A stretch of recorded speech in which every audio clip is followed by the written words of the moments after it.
Meu cordial boa noite a todos os amigos que já chegaram para a nossa live, em mais esta segunda-feira, uma live muito especial aqui do Clube da Bíblia, neste módulo em que nós estamos estudando as doutrinas fundamentais do cristianismo. O tema de hoje é muito importante, vai avaliar a promessa mais preciosa da Bíblia, que é repetida centenas de vezes, e que nós consideramos que é a bendita esperança que está no coração daqueles que acreditam em Jesus Cristo, que acreditam na palavra de Deus, como sendo uma revelação do propósito, da vontade dele para a nossa vida. Antes, porém, de nós abrirmos e avançarmos para o estudo que preparamos para hoje, nós teremos uma palavra de oração. E um convidado especial está conosco nesta noite, que é o Tiago Pessoa, ele que vai abrir o microfone aqui para fazer uma oração, pedindo a bênção de Deus para o estudo que nós vamos fazer. Tiago, boa noite. Vamos pedir para você abrir o microfone, se for possível, abrir a câmera também, para você fazer uma oração para a gente. Sim, já está aberto aqui a câmera, o microfone agora. Isso aí. Boa noite a todos. Vamos levar nossa prece a Deus. Querido e maravilhoso Pai, nós queremos louvar teu santo nome e agradecer porque o Senhor nos está dando essa oportunidade de estudarmos a Bíblia aqui no Clube da Bíblia. Amém. Queremos pedir a Deus a tua direção, que o Senhor nos ilumine e que ao passo que formos entrando em contato com a tua palavra, possamos crescer em sabedoria e também a confiança de que a tua palavra é sempre verdadeira e que ela nos trará esperança e que possamos, ó Deus, nas suas promessas. Amém. Esse estudo nos traga alegria, nos traga também que a certeza de que o Senhor tem planos maravilhosos para nós, a nos entregarmos nesse momento como fazemos agora, estudar a tua palavra. Amém. Temos a tua direção, nós pedimos essas bênçãos e agradecemos. Em nome de Jesus. Amém. Amém. Amém. Muito obrigado, Tiago. Muito obrigado pela oração. Amigos, antes de nós entrarmos no tema de hoje especificamente, aqueles que porventura estiverem com a Bíblia podem abri-la em Mateus capítulo 16. É uma conversa muito interessante de Jesus ali com os discípulos. Mateus capítulo 16, a conversa que eu digo que é muito interessante, é a partir do verso 5, mas no verso 13, nós vamos encontrar ali um diálogo de Jesus com os discípulos para confirmar quem ele é. Ele é o Messias, ele é o Salvador prometido. Então, essa foi uma conversa muito importante. Em determinado momento da conversa, Jesus, ele dirigindo-se a Pedro, ele diz assim: Tu és Pedro. Eu estou lendo no verso 18.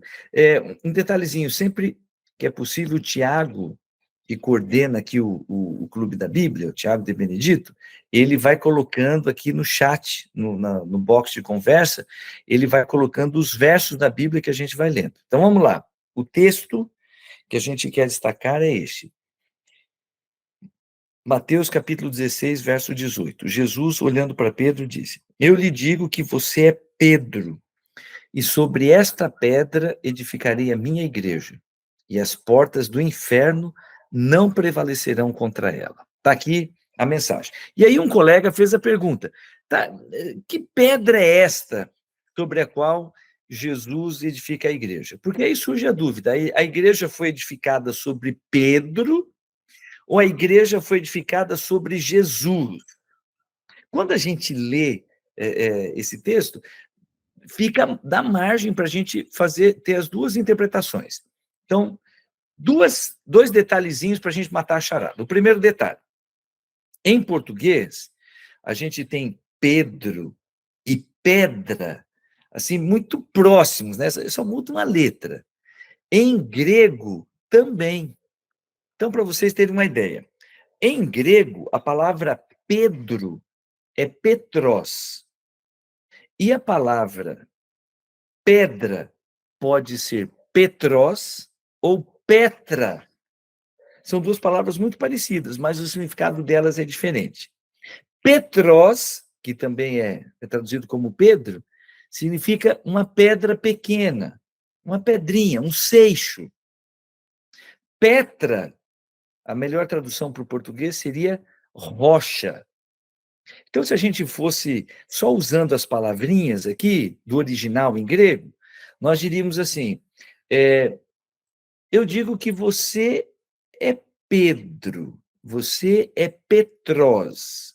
O teu nome significa uma pedrinha, um seixo.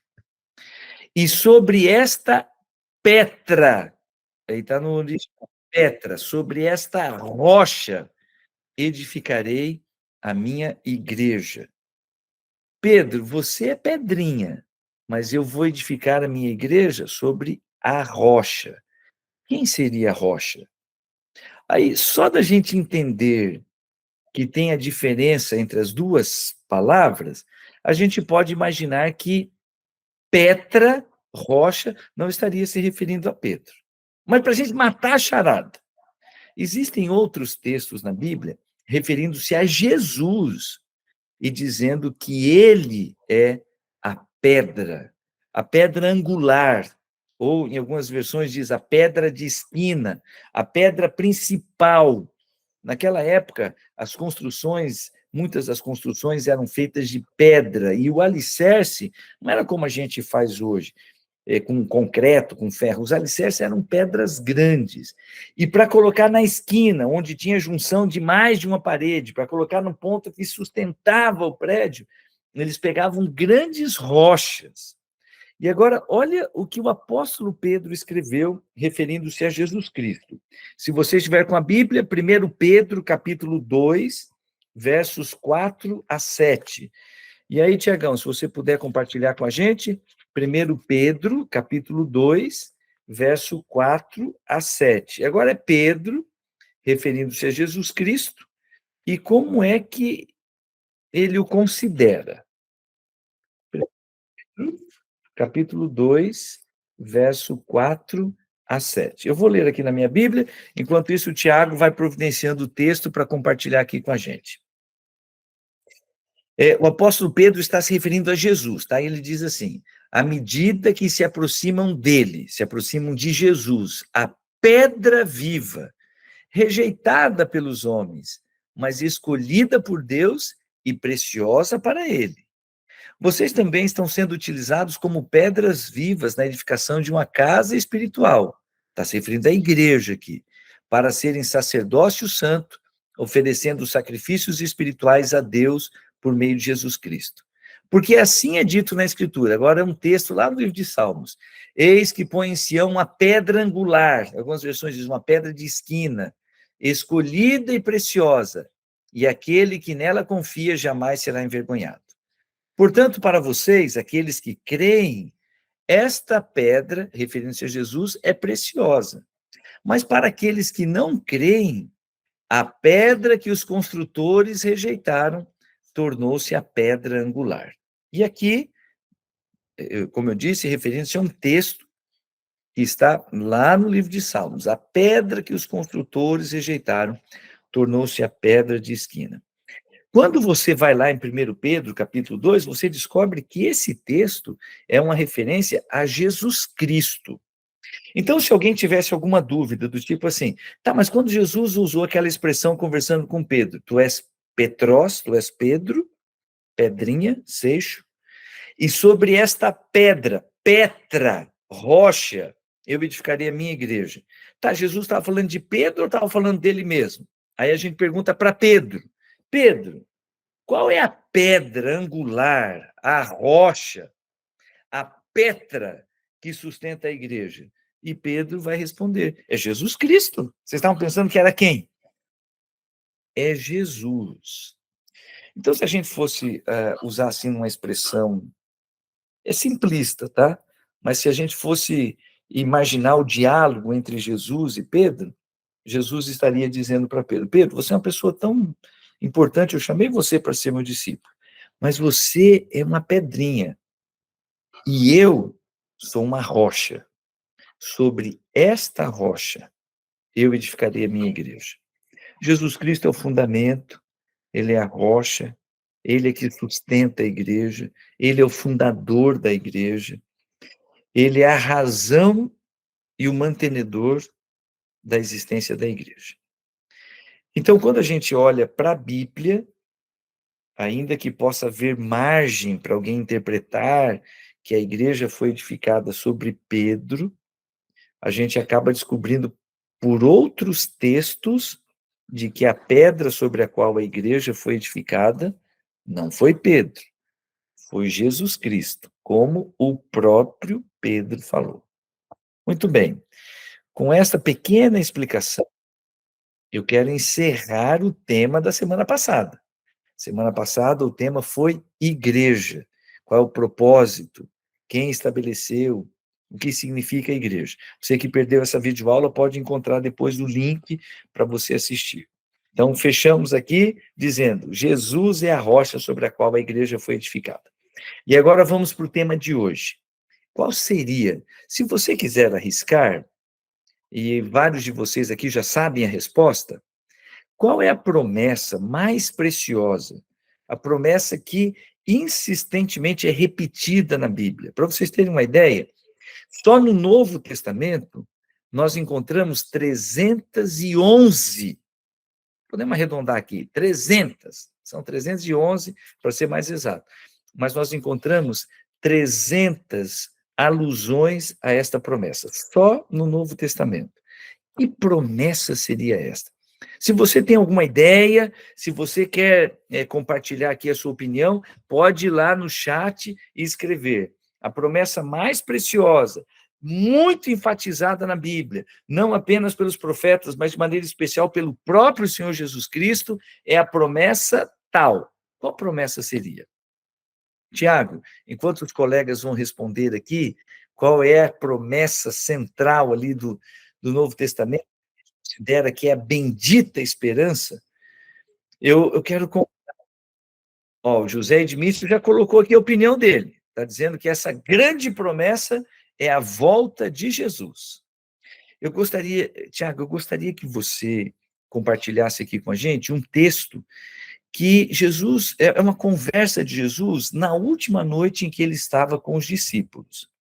Depois de ter realizado a Santa Ceia, ele estava ali conversando com os discípulos e ele fez uma promessa muito especial. E essa promessa está no Evangelho de João, no capítulo 14, dos versos 1 a 3. O José Edmilson, muito obrigado aí pela sua participação. Tem mais alguém que gostaria de compartilhar aqui? Qual é a sua opinião? Qual seria a grande promessa que é mencionada só no Novo Testamento, é mencionado mais de 300 vezes, e dentre essas várias menções, o próprio Senhor Jesus é o autor de muitas delas. Que promessa seria? Muito bem, já vamos ler aqui, é a última noite de Jesus com os discípulos, ele falou para os discípulos, olha, eu vou embora, para onde eu vou vocês não podem ir, e a Bíblia diz que os discípulos ficaram assim, mas Senhor, para onde é que o Senhor vai que a gente não pode ir? E eles estavam tristes, e aí Jesus faz essa promessa, respondendo para eles, olha, não fiquem tristes, vou parafrasear aqui, tá bom? Jesus dizendo, não fiquem tristes. Evangelho de João, capítulo 14, do verso 1 ao 3. Não se perturbe o coração de vocês. Creiam em Deus, creiam também em mim. Na casa de meu pai há muitos aposentos, e se não fosse assim, eu lhes teria dito: vou preparar-vos lugar. E se eu for lhes preparar lugar, voltarei e os levarei para mim, para que vocês estejam onde eu estiver. Dentre tantas alusões à volta de Jesus, essa aqui é a minha preferida. A volta de Jesus é mencionada no Novo Testamento mais de 300 vezes. Inúmeras vezes é o próprio Senhor Jesus Cristo que está dizendo: eu virei outra vez. Nós vamos ler alguns textos onde ele declara como é que ele vem sozinho, não vem, o que ele vem fazer. Mas esta promessa aqui que está no centro, essas palavras de Jesus que está no centro dessa promessa, Jesus está dizendo: eu estou indo, vou para a casa do Pai. A casa do meu pai é muito grande, tem muitos quartos, tem muitos aposentos. E eu virei outra vez. Eu voltarei. E eu vou levar vocês para que vocês estejam comigo para sempre, lá na casa do Pai. vocês estarão comigo para sempre. E eu só posso dizer, louvado seja Deus. Amém e amém. Essa promessa, dentre tantas coisas que ela nos significa, uma delas é que nós não estamos aqui nesse mundo abandonados. Ainda que a gente tenha que enfrentar algumas situações muito difíceis, o Senhor Jesus Cristo prometeu: eu virei outra vez. E se você perguntasse, para quê? Então eu já queria começar desmistificando algumas coisas. Tem gente que diz, Jesus vai voltar porque ele quer julgar os ímpios, quer julgar os maus. E ele vai fazer chover fogo do céu.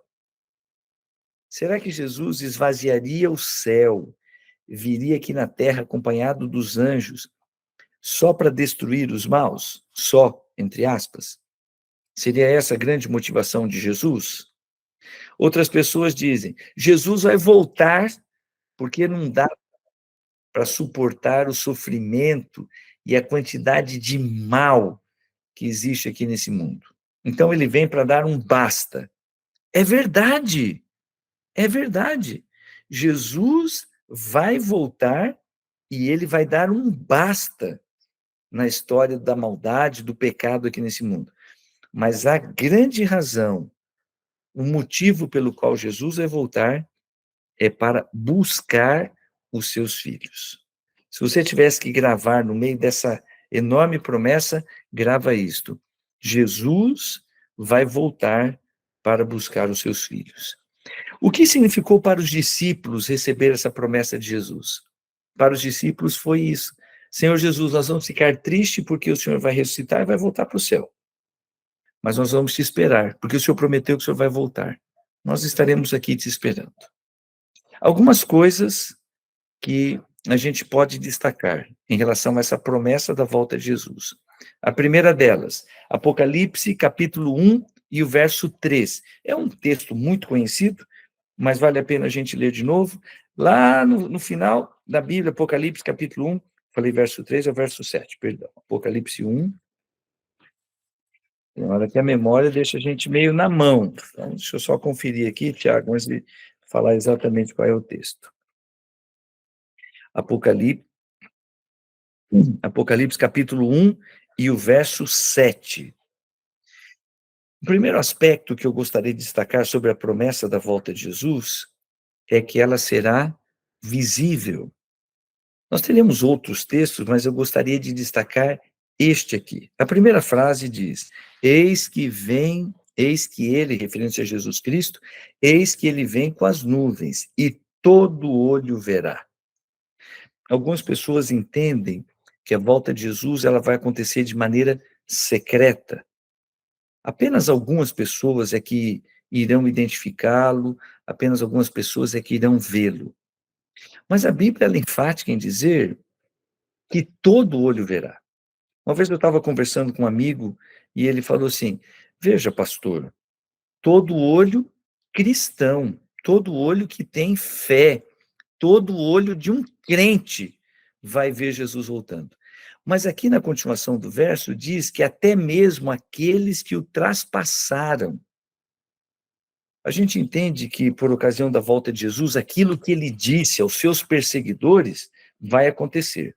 Quando Jesus estava aqui na terra, aqueles que o mataram, aqueles que o perseguiram, que o julgaram, e Jesus, em alguns momentos, disse para eles: olha, vocês nunca mais vão me ver, a não ser naquele dia em que vocês me verão assentado sobre as nuvens, vindo nas nuvens do céu, e eu vou voltar com poder e grande glória.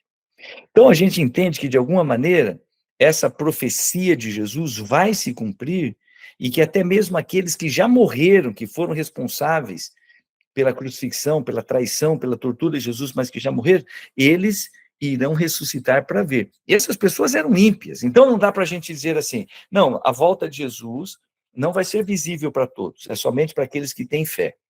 Não dá para a gente dizer. E eu acredito no que está dizendo aqui. Eis que vem com as nuvens, e todo olho o verá. Então, o primeiro aspecto para a gente destacar é que a volta de Jesus será visível. Segundo aspecto que eu gostaria de destacar, quando a Bíblia fala a respeito da volta de Jesus, diz que a volta de Jesus vai ser diferente da primeira vez que ele veio. Quando Jesus veio, ele veio como uma criança indefesa. É uma coisa impressionante, né? A Bíblia considera isso que é um grande milagre.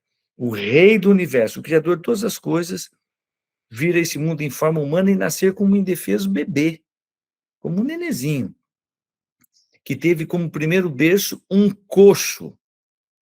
E Jesus, ele não veio, quando da primeira vez, para interromper a história. Ele veio para participar na história.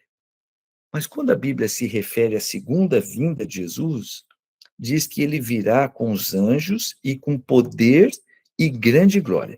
Eu quero convidá-los, se porventura você estiver na Bíblia, eu gostaria de deixar aqui de tarefa de casa 2 capítulos do Evangelho de Mateus. Evangelho de Mateus, capítulo 24 e capítulo 25.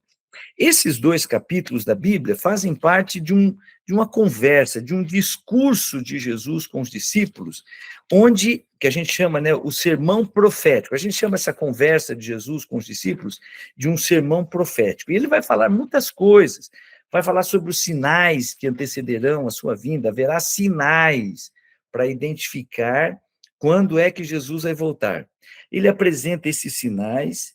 E aí ele vai descrever, no meio ali de tantas coisas que ele está falando, ele vai descrever algumas coisas muito interessantes falando sobre a sua vinda. E, de forma especial, no capítulo 25, ele vai falar sobre a importância de nós estarmos atentos, de nós vigiarmos. Eu quero destacar aqui, no capítulo 24, nós vamos ler o verso 30 e o verso 31. Mateus, capítulo 24, verso 30 e 31. Tiagão, se tiver no gatilho aí, você compartilha com a gente, por favor, para a gente dar uma olhadinha. Mateus, capítulo 24, verso 30 e 31. Eu leio aqui. Então aparecerá no céu o sinal do Filho do Homem. É um dos títulos de Jesus, Filho do Homem. E todas as tribos da terra se lamentarão e verão o Filho do Homem vindo sobre as nuvens dos céus com poder e grande glória. Não é aquele menininho indefeso, aquela criança indefesa. E ele enviará os seus anjos com rijo clamor de trombeta, os quais ajuntarão os seus escolhidos desde os 4 ventos, de uma a outra extremidade dos céus. Mais uma vez está reiterado aqui o motivo pelo qual Jesus vai voltar. Ele voltará acompanhado dos seus anjos para buscar, ele vai enviar os seus anjos para reunir aqueles que estarão esperando, que estarão aguardando a sua vinda. E aqui a gente já pode tirar uma conclusão. A segunda vinda de Jesus, a volta de Jesus a esta terra, vai interromper a história. Ele virá com poder e grande glória, acompanhado dos seus anjos, e ele vai interromper a história desse mundo. Quando a Bíblia não dá explicação, mas ela diz, todo olho verá, é porque possivelmente o evento, esse momento da volta de Jesus, não vai acontecer em 2 minutos, vai acontecer dentro de um processo para que a humanidade tenha consciência do que está acontecendo para interromper a história desse mundo. Esta é a volta de Jesus. Se você ficar me perguntando detalhes, eu não sei porque a Bíblia não revela. Ela só diz que Jesus vai voltar de maneira visível e ele vai interromper a história desse mundo. Para que ele vai voltar? Vai voltar para buscar os seus filhos. Tá aí os demais. Daqui a pouquinho a gente já vai dizer o que vai acontecer com os demais. Mas tem mais um aspecto agora que eu gostaria de destacar. Você vai perguntar, mas quando? Quando é que Jesus vai voltar? No verso 36, aqui em Mateus capítulo 24, e o verso 36, Jesus ele vai mencionar algo que é, assim, um texto muito conhecido. Mateus capítulo 24 e o verso 36. Eu leio aqui no texto. Tiagão, se tiver aí para compartilhar com a gente, eu vou ler aqui. Quanto ao dia e à hora, referindo-se à volta de Jesus, quanto ao dia e à hora, ninguém sabe, nem os anjos dos céus, nem o Filho, enquanto estava aqui na terra, evidentemente, senão somente o Pai. Jesus, é lógico, quando Jesus voltou para o céu, ele também sabe o dia que ele vai voltar. Mas é como se Jesus estivesse dizendo: ninguém aqui nessa terra sabe o dia da volta de Jesus. E esse momento não foi declarado nem para os anjos. Então, quando alguém aparecer dizendo assim: ah, eu tenho aqui uma notícia muito interessante, eu já sei o dia que Jesus vai voltar. De acordo com a Bíblia, essa pessoa não está autorizada a dizer isso. Ah, eu fiz aqui um estudo das profecias, e depois de estudar detalhadamente as profecias, eu cheguei numa data, e é a data tal, a data da volta de Jesus. De acordo com a Bíblia, ninguém está autorizado a dizer isto. A Bíblia enfatiza veementemente: Jesus vai voltar. Quando? Ninguém sabe. Por outro lado, dentro desses dois capítulos, 24 e 25, Jesus ele fica batendo uma tecla: estejam atentos, não vão dormir. Tem aqui uma parábola, né, que a gente chama a parábola das 10 virgens, dizendo de moças que foram convidadas para participar de um casamento, enquanto elas esperavam o momento do casamento, elas dormiram. E aí, quando passaram para dizer, naquela época, todo casamento ele tinha um cortejo que antecedia. Aí, quando passou o cortejo, elas não estavam preparadas. Aí Jesus disse assim: olha, o dia da minha vinda vai ser como um casamento. Jesus é o noivo, a igreja é a noiva. E vocês não podem estar dormindo, vocês têm que estar acordados, vigiando, para que vocês possam receber Jesus. E aí, nas palavras de Jesus, ele usou um evento bíblico, uma história bíblica que Jesus considerava um relato histórico, um evento literal. Jesus usou um evento para colocar como comparativo com o dia da volta de Jesus. E é a continuação, é o que está a partir do verso 37. Nós lemos Jesus dizendo: ninguém sabe o dia, a hora, e não que não aconteça com vocês o que aconteceu por ocasião do dilúvio. E a gente vai ler do verso 37 até o verso 39. Verso 37 até o 39. Depois a gente vai pular para o 44. Eu vou ler aqui. Como foi nos dias de Noé, assim também será na vinda do Filho do Homem. Porque nos dias anteriores ao dilúvio, o povo vivia comendo e bebendo, casando-se e dando-se em casamento, até o dia em que Noé entrou na arca, e eles nada perceberam, até que veio o dilúvio e os levou a todos. Assim também acontecerá na vinda do Filho do Homem. Alguém pode dizer assim: tá, mas é pecado comer, beber e se casar? Não. Aqui Jesus está usando essa expressão para dizer: eles não estavam nem aí para o que estava diante deles. Noé, a Bíblia diz que Noé, ele pregou enquanto construía a arca por 120 anos. Durante 120 anos, Noé pregou sobre a vinda do dilúvio. E as pessoas diziam: esse homem está louco, nunca choveu. Como assim vai vir o dilúvio? E eles viviam como se aquilo nunca fosse acontecer. Mas aí Jesus disse: até o dia em que Noé entrou na arca, e o dilúvio veio e pegou a todos eles de surpresa. Aí Jesus conclui: vai acontecer desse jeito por ocasião da volta de Jesus. As pessoas, se você começar a olhar para as pessoas que estão à sua volta, você vai descobrir que é muito difícil encontrar alguém que diga: eu estou vivendo hoje, me preparando para o dia do encontro com Jesus. A minha escala de valores, o que é importante para mim, o que não é, a maneira como eu estou negociando, a maneira como eu estou educando os meus filhos, a maneira como eu vivo na família, a maneira como eu me relaciono com as pessoas, tudo isso está testemunhando de que em breve Jesus vai voltar. É muito difícil você encontrar alguém assim. O que as pessoas estão fazendo? Elas estão comendo, bebendo, trabalhando, juntando dinheiro, fazendo isso, fazendo aquilo. É pecado comer e beber? Não. É pecado juntar dinheiro? Não. É pecado eu construir uma casa? Não, não é isto. A advertência que Jesus fez é se por um acaso você abaixar sua cabeça e colocar isto como meta, como propósito, como alvo da sua vida. A palavra de Deus, insistentemente, ela está dizendo: não permita que você durma diante do evento mais importante da história, que é o dia do encontro com Jesus. Olha como é que Jesus termina esse momento. É o verso 44. Depois ele falar: olha, por ocasião da volta de Jesus vai ser igual no dilúvio. Quando Jesus voltar, vai ter dois tipos de pessoas: aqueles que estarão preparados e vão com ele, e aqueles que não estão nem aí. Aí no verso 44, ele termina dizendo assim: isso, ficai também a vós apercebidos. Aqui, eu vou ler do jeito que o Tiago compartilhou aqui na caixa de diálogo.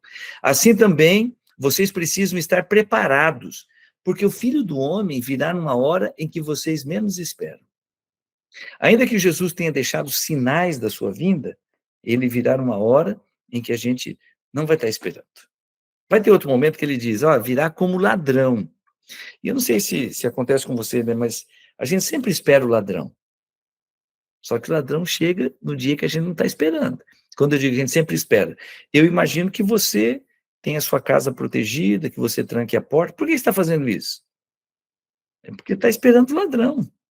Imagino que, de repente, a tua casa tem um portão, de repente você mora num prédio que tem ali uma porta, um condomínio que vai ter portaria. Independentemente, a gente não quer que o ladrão nos pegue de surpresa. Mas Jesus está dizendo, num dia que vocês não esperarem, pode acontecer que seja a volta de Jesus. Então, repita o conselho de Jesus, estejam apercebidos, estejam atentos, olhem bem para o que está acontecendo. Pastor, será que falta muito? O conselho do apóstolo Paulo aos Romanos, Romanos 13, verso 11. O conselho que o apóstolo Paulo apresentou aos Romanos, eu considero que ele seja muito útil e muito mais pertinente ao momento que nós estamos vivendo. Quando o apóstolo Paulo escreveu aos Romanos, eu estou arredondando aqui, tá? Fazia mais ou menos uns 25 anos que Jesus tinha voltado para o céu, apenas. Fazia uns 25 anos que Jesus tinha voltado para o céu. E aí o apóstolo Paulo, escrevendo aos Romanos, ele colocou essa advertência. Romanos, capítulo 13, e o verso 11. Tiago colocou aqui para a gente, 11 e 12. Obrigado, Tiago. Façam isto. O apóstolo Paulo está dizendo como é que as pessoas deviam viver, amando os seus semelhantes, se afastando do mal. Aí ele diz assim, ó, façam isto, vivam dessa maneira, compreendendo o tempo em que vivemos. Chegou a hora de vocês despertarem do sono, porque agora a nossa salvação está mais próxima de nós do que quando cremos. Lá atrás, quando a gente creu, hoje a salvação está muito mais perto de nós. Repito, o apóstolo Paulo escreveu isso mais ou menos 30 anos, 25 anos depois que Jesus voltou para o céu. A noite está quase acabando. O dia logo vem, fazendo alusão à volta de Jesus. Portanto, deixemos de lado as obras das trevas e vistamo-nos a armadura da luz. Eu quero destacar a primeira frase. É hora de despertarmos do sono. Chegou a hora da gente se despertar, para a gente olhar para as coisas que estão acontecendo e a gente estar preparado. Que tipo de vida a gente deve ter? É uma resposta que a gente precisa levar em conta. Antes de responder essa pergunta especificamente, que está no texto de Pedro, Tiagão, 2 Pedro, capítulo 3, nós vamos ler a partir do verso 10, deixa eu só conferir. Nem todo mundo acredita na volta de Jesus.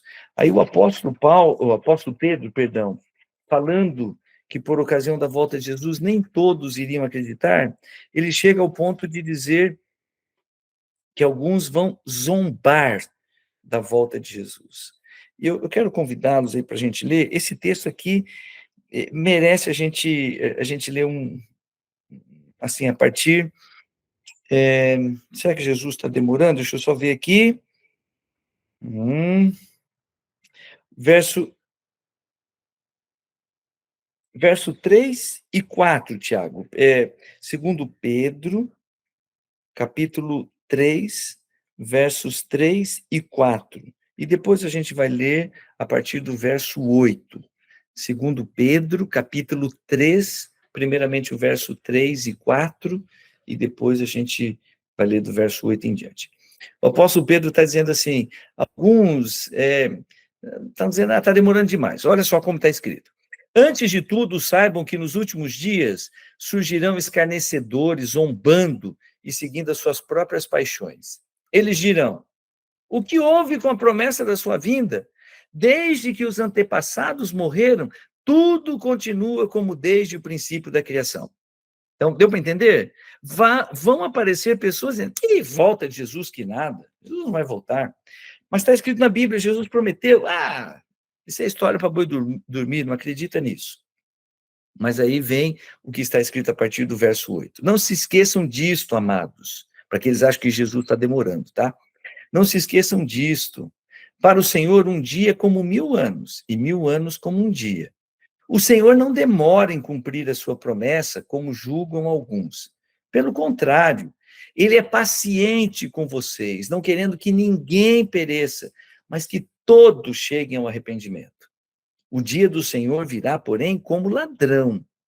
Os céus desaparecerão com grande estrondo, os elementos serão desfeitos pelo calor, e a terra e tudo que nela há será desnudada. E aí,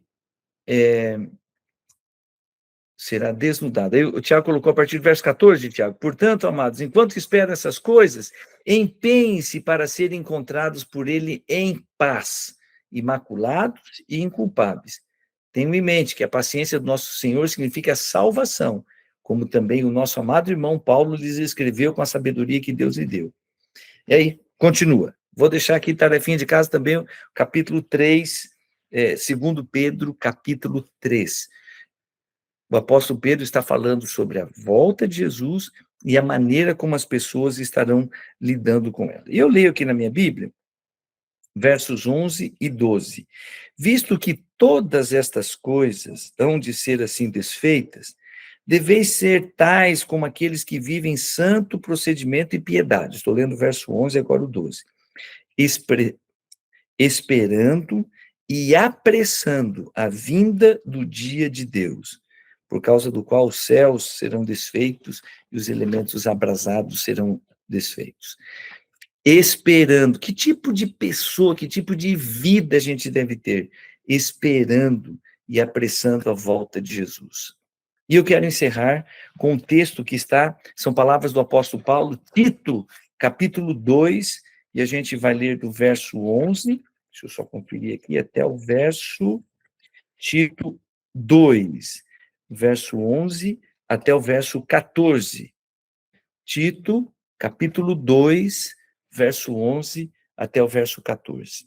E aqui nesse texto a gente vai encontrar uma expressão muito linda quando se refere à volta de Jesus, e é a expressão bendita esperança. Porque para aqueles que têm Jesus no coração e olham para o futuro, a promessa da volta de Jesus é uma bendita esperança. E olha o que o apóstolo Paulo escreveu. Tito, capítulo 2, verso 11 até o 14. Porque a graça de Deus se manifestou salvadora a todos os homens. Ela nos ensina a renunciar à impiedade e às paixões mundanas e a viver de maneira sensata, justa e piedosa nesta era presente, enquanto aguardamos a bendita esperança, que é a gloriosa manifestação de nosso grande Deus e Salvador Jesus Cristo. Ele se entregou por nós, a fim de nos remir de toda maldade e de purificar para si mesmo um povo particularmente seu, dedicado à prática de boas obras. Olha que promessa maravilhosa. A graça de Deus se manifestou salvadora a todos os homens. A graça de Deus, Deus vindo ao nosso encontro com todo o amor do coração dele, ele quer salvar a todos. E aí o apóstolo Paulo disse, ele não está atrasado, ele não demora, mas ele tem muita paciência, não querendo que ninguém se perca, mas que todos se arrependam, entreguem a vida para ele.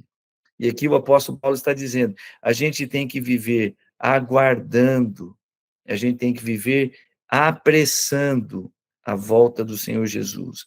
Enquanto a gente está vivendo de maneira sensata, de maneira piedosa, procurando obedecer, seguir no caminho que Deus propõe para nós.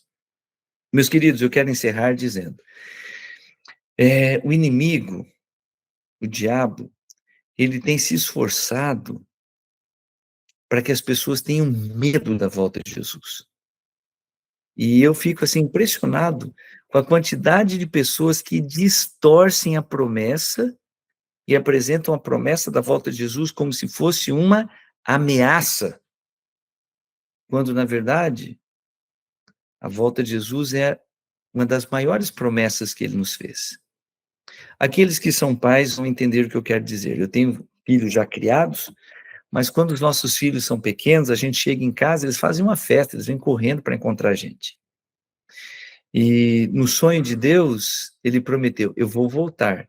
Mas não era para a gente sair correndo dele, é para a gente sair correndo para ele. Como se a gente estivesse dizendo, Senhor Jesus, eu estava com saudade, que bom que o Senhor veio. Eu quero viver contigo, eu quero que a promessa de que a gente nunca mais vai se separar, que isso aconteça na nossa vida.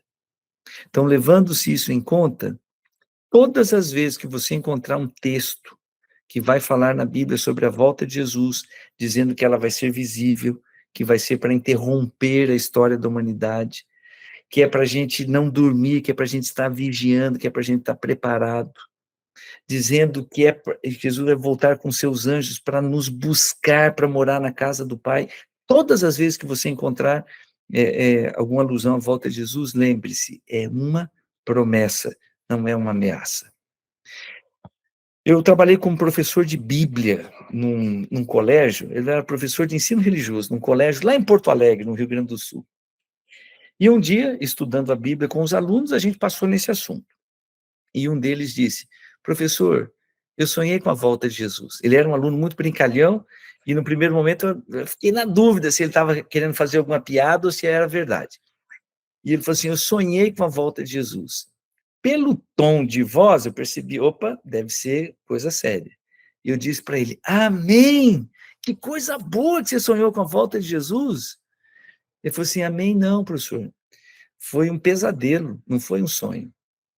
Eu sonhei que eu estava numa outra escola onde eu estudava, que eu estava no pátio da escola, era o horário do intervalo, o horário do recreio, e de repente eu ouvi um grande barulho no céu. Quando eu olhei para o céu, Jesus estava voltando com seus anjos.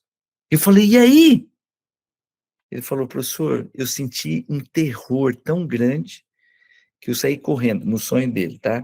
Eu saí correndo para o banheiro, tranquei a porta, me ajoelhei no chão do banheiro e eu fiz uma oração dizendo, agora não, Senhor, por favor, agora não.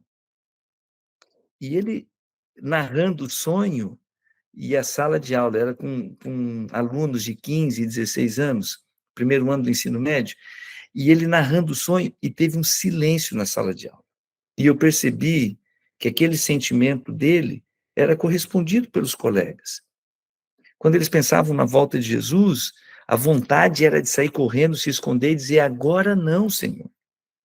E eu precisei de um tempo estudando a Bíblia com aquela turma, especialmente com aquele aluno, o nome dele era Elton, Elton, muitos anos aconteceu isso, e eu estudando a Bíblia ali com o Elton, com a turma, com os colegas dele, para dizer que a promessa da volta de Jesus foi colocada na Bíblia não para a gente sentir medo, mas para a gente encher o coração de esperança. A esperança de que esse Deus glorioso, poderoso, que está vindo para nos buscar, ele nos ama. Ele está voltando movido por amor, não é por vingança. E ele está vindo porque ele tem um plano maravilhoso de salvação para você e para mim. Não tem como a gente estudar o tema da salvação dentro da Bíblia, do plano maravilhoso de Deus nos salvar do pecado e dar para a gente a vida eterna, se a gente não entender que isso vai ser realizado quando Jesus voltar. Dentro do plano da salvação, tem esse clímax, tem esse ápice, que é a volta de Jesus. E agora vai surgir uma pergunta que eu acredito que ela talvez tenha passado pela cabeça de vocês, que nós vamos responder na próxima aula, próxima videoaula. E aqueles que morreram esperando a volta de Jesus? O que aconteceu com eles? Vamos pensar nos discípulos, que pegaram aquela promessa aquecendo o coração deles. Jesus vai voltar, não vou ficar aqui nesse mundo. Eles morreram. E o que aconteceu com aqueles que morreram esperando a volta de Jesus? Ou, se você quiser ampliar um pouquinho mais a pergunta, o que a Bíblia ensina sobre aquelas pessoas que morrem acreditando em Jesus, mesmo que tenham morrido antes do seu retorno? O que vai acontecer com essas pessoas? Então, na próxima videoaula, o nosso próximo tema é esse. O que acontece com as pessoas entre a morte e a volta de Jesus? E o que vai acontecer com elas quando Jesus voltar? Você não pode perder a próxima aula. Por hoje, a promessa que tem que encher o nosso coração de esperança é de que nós não estamos abandonados aqui nesse mundo, nós não estamos largados aqui à própria sorte, que Deus está no controle de todas as coisas, e o que Ele prometeu, Ele vai cumprir. E muito em breve, Jesus estará com seus anjos nas nuvens do céu, vindo para nos buscar. Eu espero que você creia nessa promessa, que é uma promessa maravilhosa da palavra de Deus, e que isso levante a sua cabeça para olhar para frente com um coração cheio de esperança. Eu quero ter a alegria de fazer uma oração para nós encerrarmos, e agradeço demais o privilégio, a honra de passar desse tempo aqui com você. Eu preciso abrir um parênteses. Nesse final de semana, eu fiz uma viagem de trabalho, fui até Santa Catarina, e lá na cidade de Joinville, eu encontrei uma professora que está aqui com a gente hoje, está ali dando tchauzinho para a gente, e ela faz parte do Clube da Bíblia, e eu dei um abraço nela e falei assim, puxa, eu estou tão feliz de encontrar, tem gente aqui do Brasil inteiro no nosso grupo do Clube da Bíblia, e não é sempre que eu tenho o privilégio de encontrar alguém que faz parte aqui do clube. Professora, está o nome aparecendo Adriana, mas na minha cabeça era Amanda, é Adriana ou é Amanda? Adriana. É a Adriana. A Adriana, então a minha memória... Isso. Doutora Adriana, que privilégio a gente ter você aqui com a gente, e eu fiquei muito feliz de encontrá-la ontem, lá em Joinville. Continua firme aí na jornada, tá bom? Com certeza. E ao dizer isso, eu quero deixar minha palavra de incentivo para você que está aqui com a gente, acompanhando as lives, e também para quem está assistindo essa videoaula gravada. Não pôde vir para a live, mas está assistindo gravada. Continua firme nessa jornada, para a gente conhecer mais da palavra de Deus e dos ensinos, das doutrinas fundamentais do cristianismo. Vamos fazer uma oração para nós encerrarmos? Pai do céu, muito obrigado pela maravilhosa promessa da volta de Jesus. Que privilégio nós podemos olhar para o futuro com a certeza de que não estamos largados, não estamos abandonados aqui nesse mundo, e em breve Jesus virá para nos resgatar, nos levar para a vida eterna. Abençoa cada um de nós, abençoa, Senhor, para que essa promessa fortaleça a nossa esperança e nos ajude a estabelecer uma escala, um estilo de vida que nos prepare para esse glorioso encontro com Jesus. É a nossa oração, pedindo a Ti uma boa noite, uma boa semana, em nome de Jesus. Amém. Amém. Gente, uma boa noite para vocês. Na próxima semana estaremos juntos pela graça de Deus. Uma boa noite, fiquem com Deus.